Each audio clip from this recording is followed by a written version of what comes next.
ইমান মনে মনে থাকিলা যে মনে মনে থকা নাই সখী কৃষ্ণৰ প্ৰেমত বিপুল হৈ কেনেদৰে তুমি হিয়াখানি কপি দিলা তাকে ভাবি আছো সখী কৃষ্ণ সেৱা মোৰ জীৱনৰ পৰম্পৰা তেওঁ প্ৰাণ দেৱতা দুখ ধূনা সহস্ৰ বন্তিৰে তেওঁৰ চৰণত দিনে নিশাই কৰি পূজা আৰু এই পূজাত মোৰ দেৱতা সন্তুষ্ট নহ'বনে সখী কোন তোমাৰ দেৱতা সখী কোন তোমাৰ দেৱতা সখী ভাৰতৰ মৌ এমুৰে থকা এজনৰ গুণগান ভাতৰ মুখত শুনিয়েই তুমি তেওঁৰ চৰণত হিয়াখানি পকি দিলা সখী তেওঁ যদি তোমাক গ্ৰহণ নকৰে সখী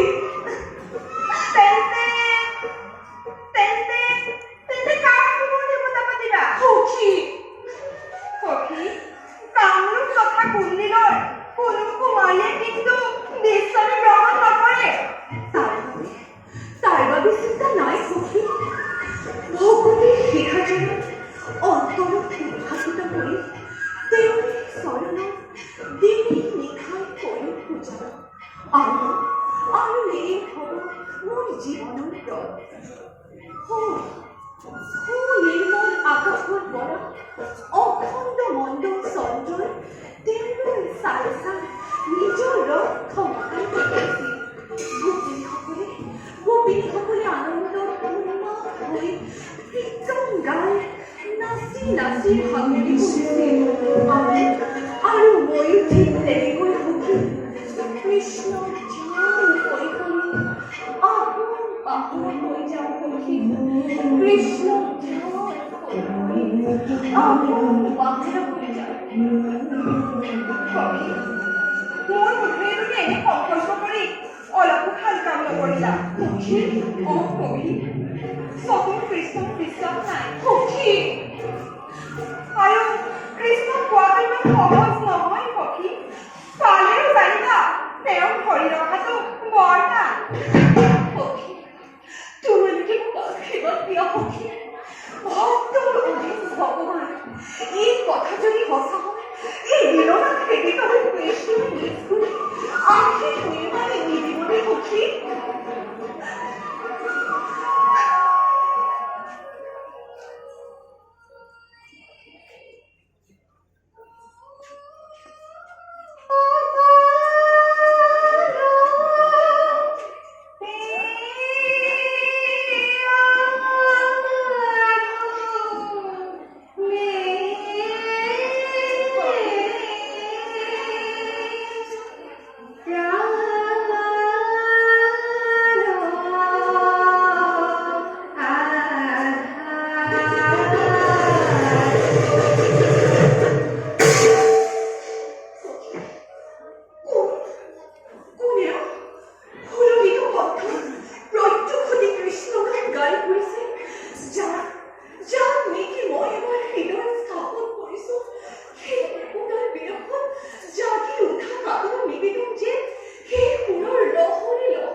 মই তোমাৰ সকলো কথাই বুজিব পাৰিছো।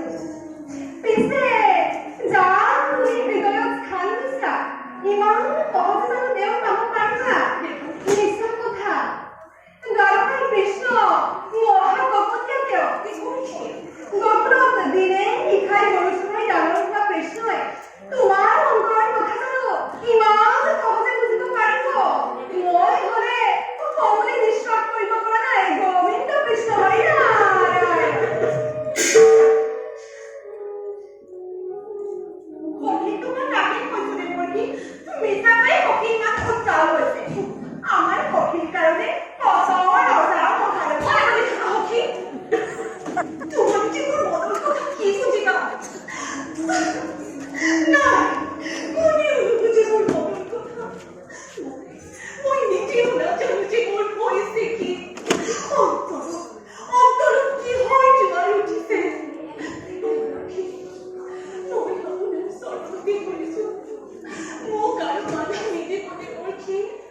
কৃষ্ণ বিনে অন্য কোনো স্বামীৰ কথা মই প্ৰাণান্তেও সহ্য কৰিব নোৱাৰো দেৱকী। মই আপোনাৰ চৰণতে কৰিছো দেৱকী।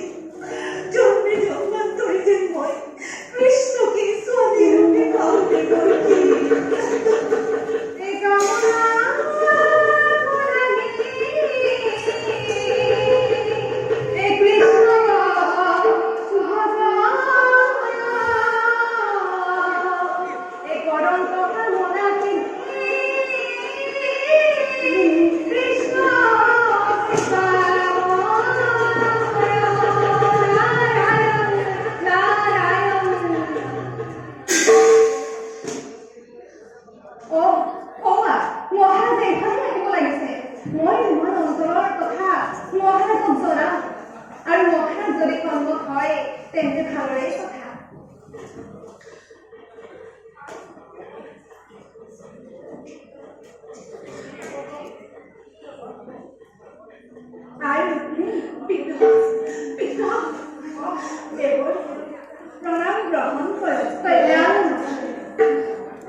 ভাগ্যৱান বাবে আপোনাৰ শ্ৰীচৰণৰ দৰ্শন পাইছো। মহাৰাজ